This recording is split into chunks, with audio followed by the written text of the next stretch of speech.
Okay, we're ready. Okay. The first question says, which of these readings do you side with more and why? Out of Sister Beck's or the What Women Know article. So it was interesting for me to read this because I have a friend who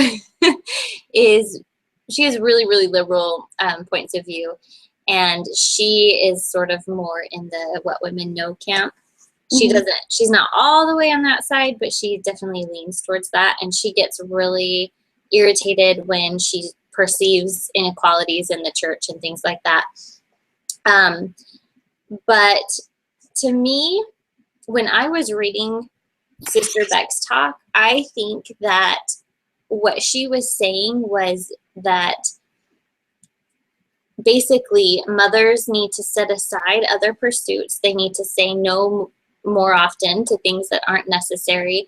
They need to make their home an environment that is,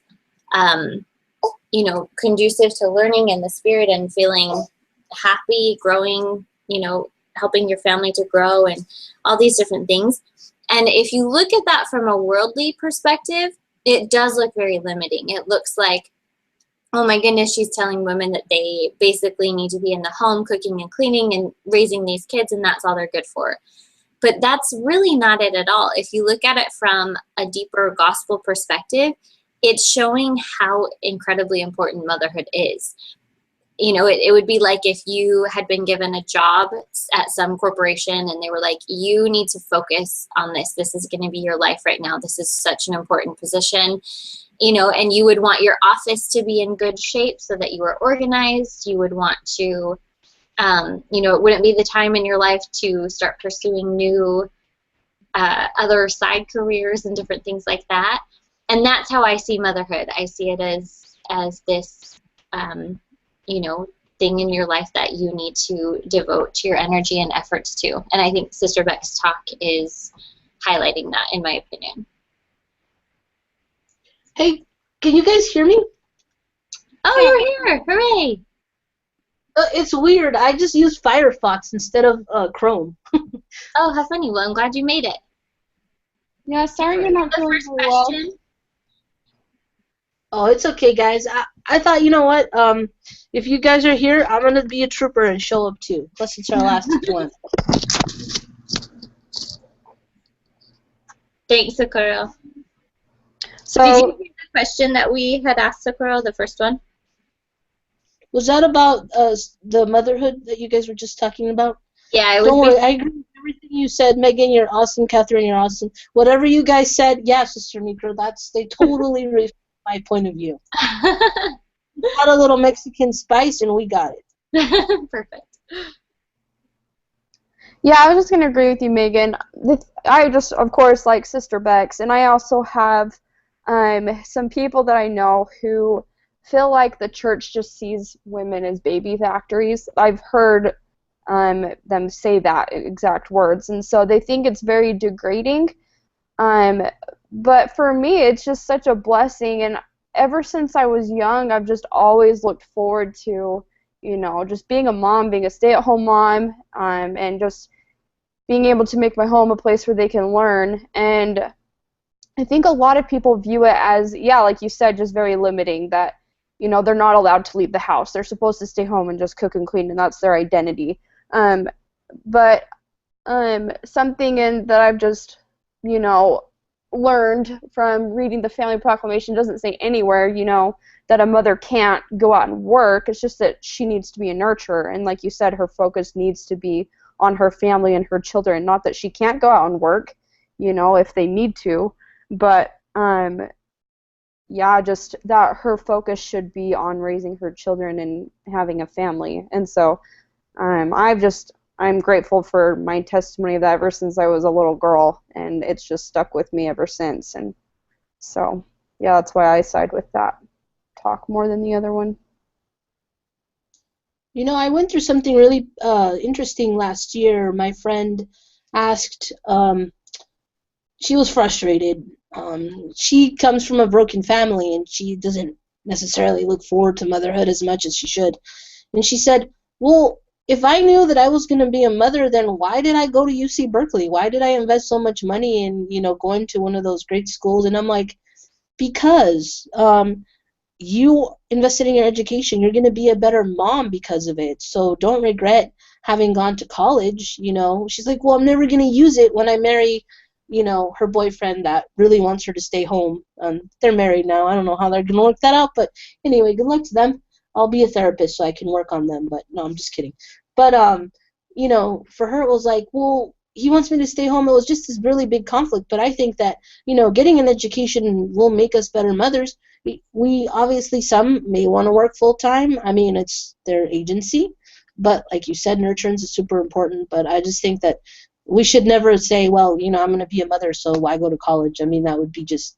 I'm not criticizing my friend because I can understand where she's coming from, but like you guys said, motherhood is not limited. I think it's one of the most liberating things in the world to be able to change the world with one child and know that that's a sign of the love you share with your husband. I mean, I've never been a mother, but I think it must be one of the most amazing things in the world. So I hope that people see that and the world starts to see that as what it really is instead of manipulating stuff and making us seem, like you said, baby factories and stuff.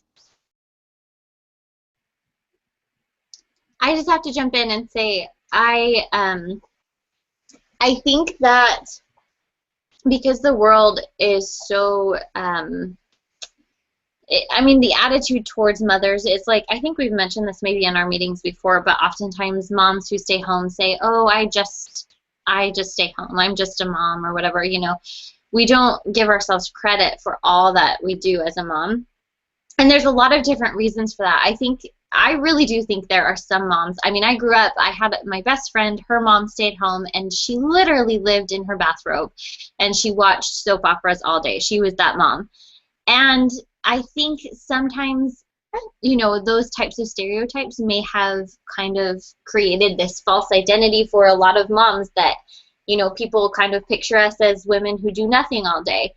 But the reality is, if you're trying to be a deliberate mother, then you are busy. I have never been busier in my life than I am now as a stay-at-home mom. I have stuff going on constantly. And, and I think that it comes down to choices that you make as a mom.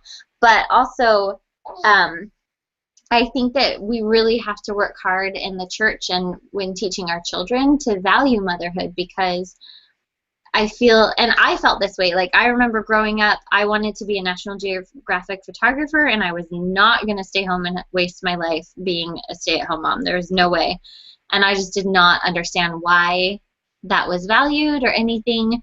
But over the years, my understanding has deepened, and I've come to realize how important motherhood is. And it's something now, because I was doing photography on the side, I was working and everything, and then I had this realization, that this needs to be my focus right now. I need to give my all to my kids and to raising them. And it's great because I feel very fulfilled with that.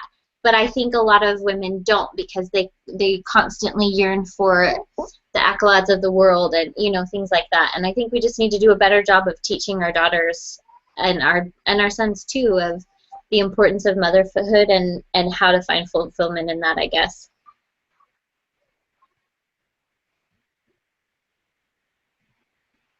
Yeah, I like that a lot. Just the emphasis on teaching our children to value motherhood. I think that's really important. So the second question says, what did you think was the tone and focus of What Women Know article? Did you see any of the philosophies of men mingled with doctrine? If so, where? And for me personally, I think the world today, it's just very, I guess you could say selfish or just self-serving. And so, yeah, that's what I felt kind of the What Women Know article was. It was very self-serving, like, I will choose to have children when I want it, when it's best for me. And so that's just one of the things that I noticed. That they have, I think, good intentions, but it's all in their timing. There's no scale of, like, in terms of what is in God's plan. It's more just like when it benefits them.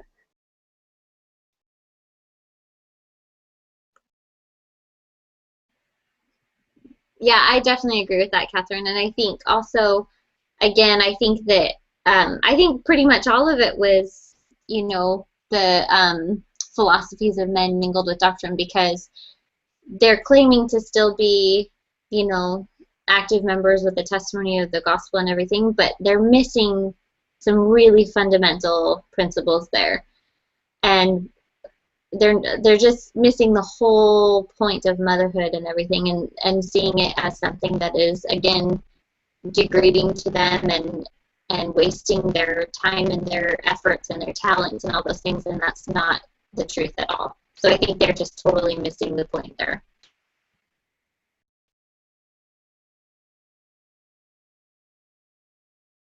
And a little bit about like work and children.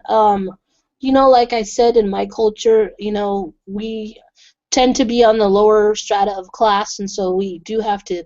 Both parents usually have to work, but my mom had to work, but she worked while I was in school, and maybe an hour or two after I got back, she was home, and you, I mean, there's circumstances that will necessitate work, but if we look at motherhood as a thing like that's preventing me from going in the workforce and making all this cash, or being equal to men, blah blah blah, well, yeah, of course, then there's a negative view to it. So I would say that with work, I get it that some people would feel hindered in the sense of, well, I can't work anymore, but no, I mean, you can work in the home. That's a really noble thing.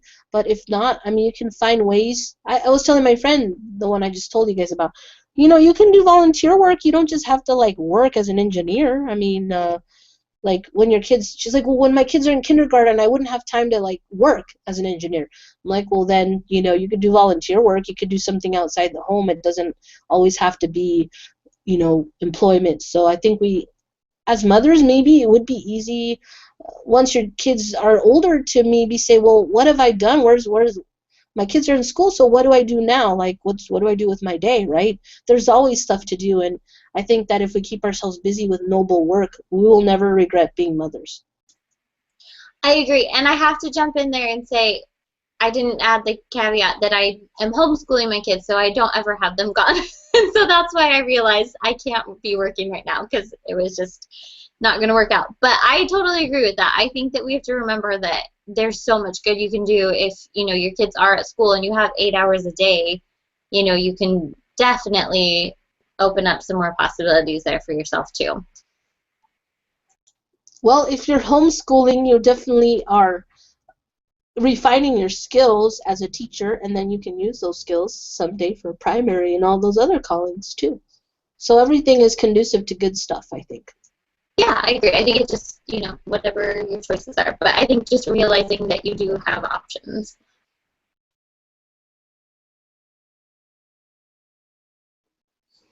Okay, the next question says, if there were a document titled What God Knows About Women and Mothers, which of the two articles you read would most closely resemble that? I think we both kind of have talked about it, just Sister Beck's. At least that's what I agree with, but I think we've kind of already covered that, that we think that Sister Beck was teaching, God's doctrine, of course. And the other article was definitely just the philosophies of men mingled with scripture. So what are your guys' thoughts? I agree. Yes, I completely agree as well. And I don't wish to put judgment on this person who wrote this, and I mean, I think I commend people who are able to express themselves and everything. Everybody's entitled to their own opinion and agency, but I wouldn't want to say if I knew this person that, if they were in my ward, I would look at them funny, because, we shouldn't be that way, but definitely they're a little bit in the wrong, a lot bit, but, God understands each one of us, and they'll be accountable later for their thoughts.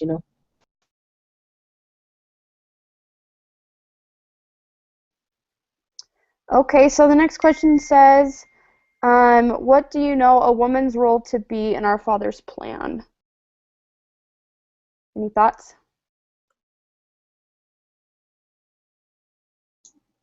You know,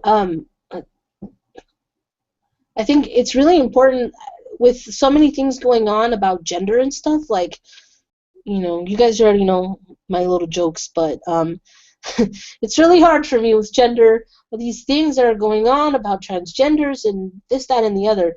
It's really important to know how eternal and fixed these things are.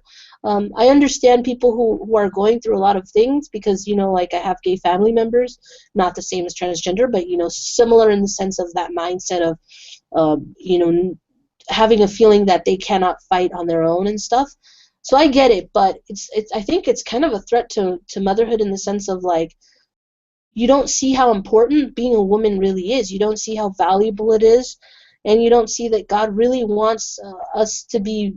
He conceived us as with a spiritual DNA as women from the pre-existence, and that's what we are. And women are to fulfill those sacred roles. It's not less or more than men.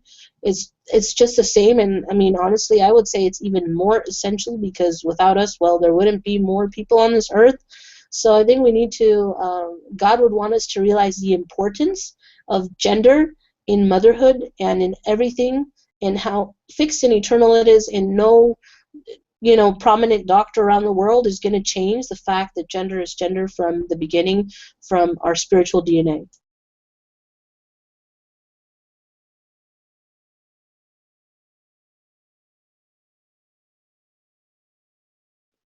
I like that, Socorro. I really like how you just said that it's important to remember the eternal perspective. And yeah, I think people who don't have a testimony or who don't understand the eternal perspective, of course, aren't going to value it because, yeah, the world has different values. And so, yeah, they won't be able to see that importance. But for me, I just wrote down it's important that we understand our role as a nurturer and bringing children into the world, and just knowing that my calling as a mother I'll never be released from that calling. That's something that I'm going to be carry with me throughout, you know, all eternity. Just helps me understand the important role it is for, you know, me to be a mother, and knowing that I will be accountable towards that. I think is what just helps me understand my role, that I am accountable, and just my eternal calling as a mother. Yeah, I think you guys said it well. I think if we don't understand the way that the Lord would have women, you know, develop their talents and skills and abilities and the roles that He has in mind for them, I think it's just going to be harder and harder as the world becomes more antagonistic towards motherhood. And I think you just really do have to have that doctrine and understand it very deeply in order to withstand those attacks that will come at mothers.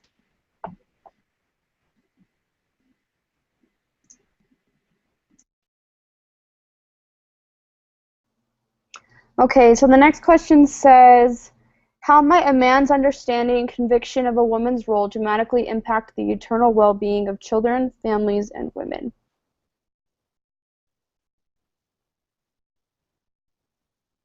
You ready for it? Here comes the culture card. You know, I see this a lot, and I will say in the minorities, but, you know, how to put this? I think that there needs to be men. I don't want to judge them all because, you know, I try not to, but in my culture, I don't think they understand how important mothers are, and I don't think they value them, and that leads women.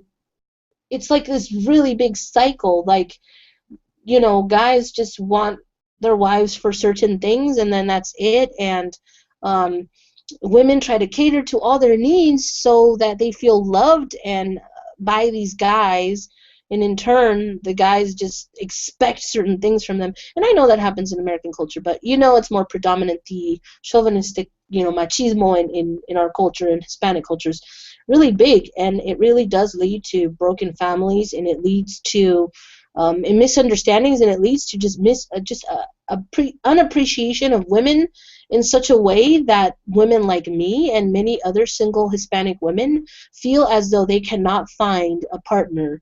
Like, we literally feel like, I mean, I'm not saying, okay, like, I'm not trying to be racist, but I really feel like, you know, I even tell, like, missionaries, return missionaries, like, don't date a Mexican when you get home. Like, I know it's mean, but it's true, because, like, things are getting better with the generations to come, but there's a really profound thing in our culture that just makes women objects. That's it. They're objects. They're you know, they're servants in all aspects of marriage, and that's it. And it's really sad, and it just really saddens me, because I do see a lot of single women in my culture. You know, like single, like a lady in my ward didn't get married till she was like 73, and I'm not even kidding you. Like, and you know, she served as a model. Okay, if Teresita can get married, anybody can. But honestly, come on, that took a while. And it's just something that in our culture you see, and I think you see it in women, that they're really apprehensive about marriage now, you know, with men of their same culture. And so I would say that this problem with in my culture is really kind of hindering families, not only when they are formed that they have conflicts in marriage, but that there are actually people like me out there who are scared to marry somebody because of this situation.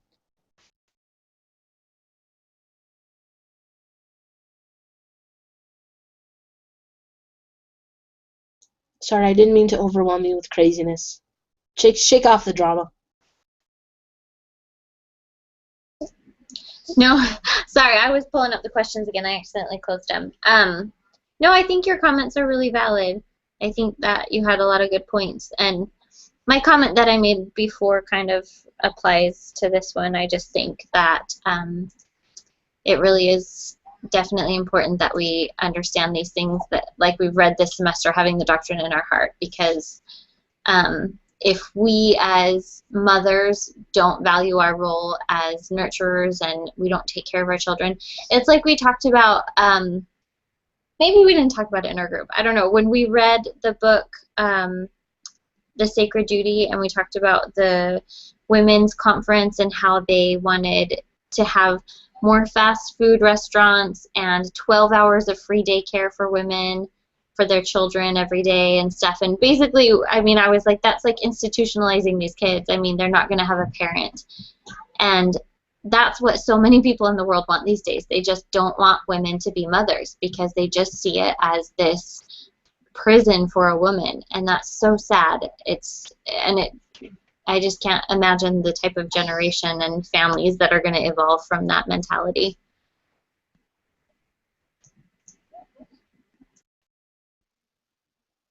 I like both of those comments, and something that I think just if a man's understanding of women's role, you know, like how could that impact children and families? I think that if men were to have a more deeper understanding or a testimony of women's role, then I think that would show their children, you know, not just like the women's view, but also like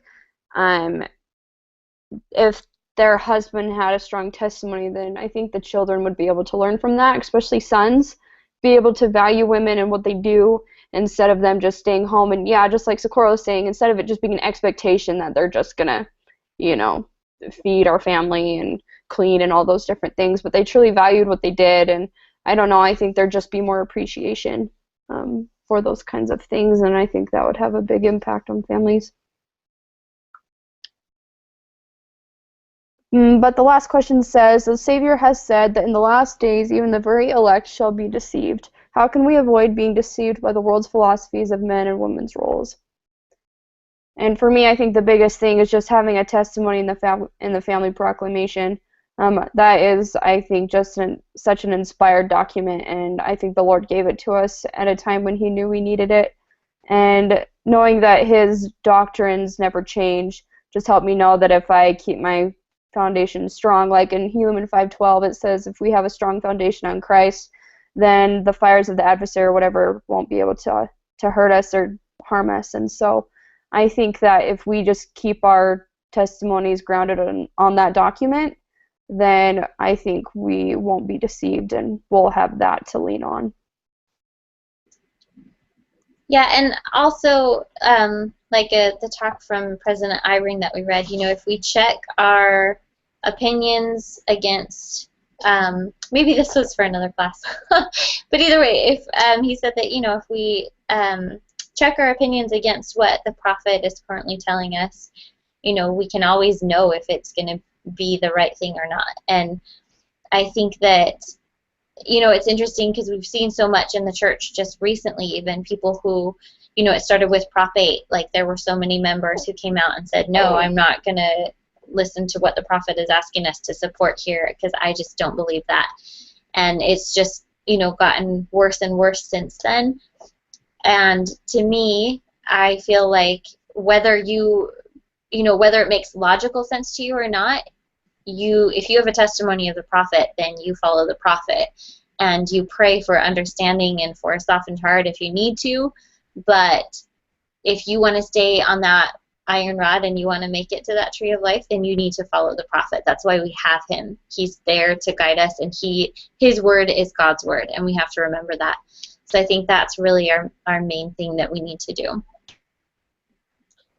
Thinking a little outside the box, and because I make less sense when I'm kind of under the weather, I was thinking about our self-esteem as women, because I think people can come and mess around with that a lot. I've seen we're semi-worthy priesthood holders, I don't want to be judgmental, but that's what I would call them, kind of manipulate women into thinking this, that, and the other about themselves and scarring them for a very, very long time. So I think that if you're broken, you're more easily vulnerable to all these bombardments of, mingled stuff here, intermingled stuff. Like, you're just more vulnerable to think, oh, you know what? Yeah, this church is so oppressing. I've seen it. I was oppressed by, my husband. And therefore, this is all a farce. So I think definitely working on one's self-esteem and knowing one's worth, so that when the day comes that somebody says something that's very manipulative, you know what, you don't talk, well, I'm sorry, I get a little feisty, but, it's like, hey, I'm worth more than that, mister, so if you're not going to appreciate me, I mean, you see how even statistics say that, women know about these things while they're dating. So if there's women that, on the first red flag of dating, can see if there's a guy who's going to, hinder their spiritual progress or mess with their self-esteem, that's when they need to end it. And that's really important, I think, as women, because the world is telling us this, and sometimes the world and God are diametrically opposed, and we wonder why, right? And doubt will come if we are wavering in our self-esteem. So I would say work on one's self-esteem and work on giving oneself the place we deserve as women. I'm not saying be a diva. I'm saying just be a woman that God wants you to be, and recognizing those red flags, not only from men, particularly just because I'm scared of them, but also, anybody, anything in society or anybody, okay, I don't look as everybody else's, but guess what? That's okay, because I love myself. So loving oneself is really important, because Satan really preys on those who don't love themselves. Like, that is something he's doing so well in these latter days. It's not even funny. So we need to really be careful of that.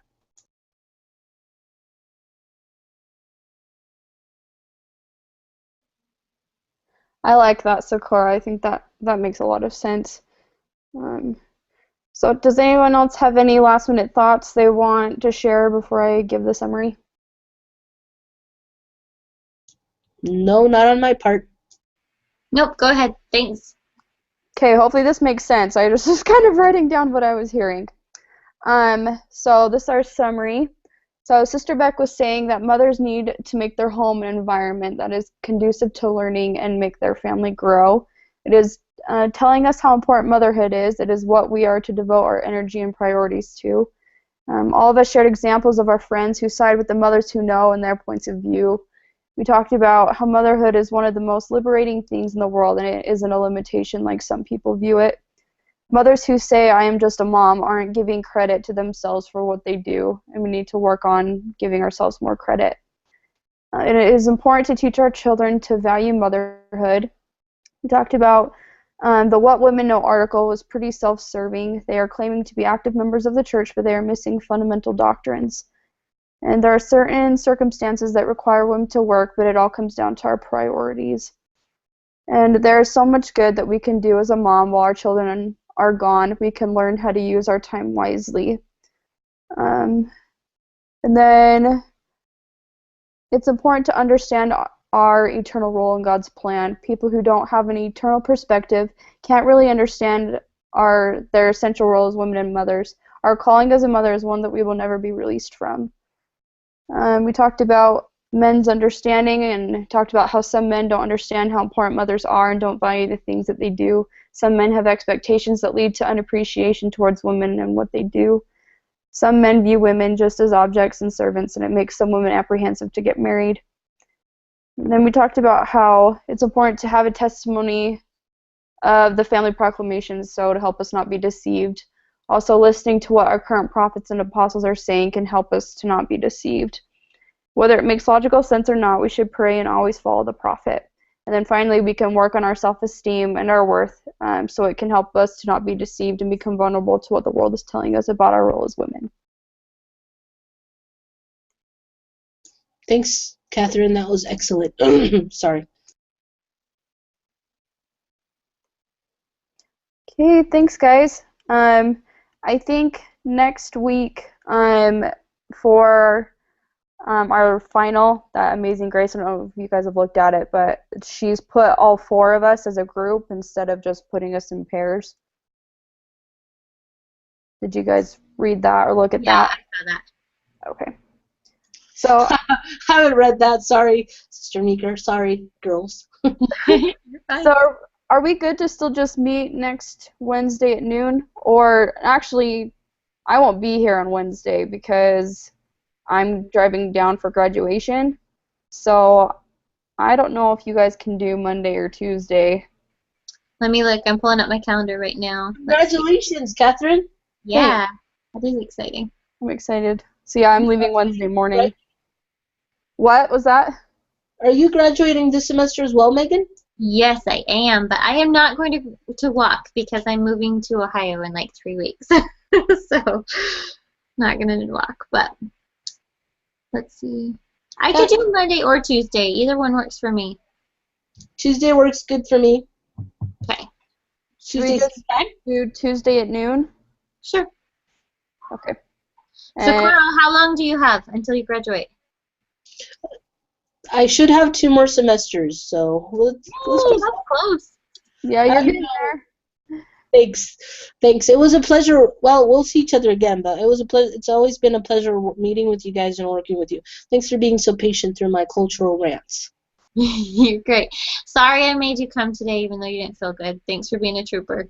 Oh, you didn't make me come. I have my agency. Oh, I get extra credit points, Sister Meeker. No, just kidding. All right, ladies. Well, have a great week. You too. And I'll email Amy about meeting next week. If you guys want, I can send out the link at a more punctual time. Sorry, guys. No, that's okay. Okay, thanks. We'll see you guys. Okay, bye. Adios.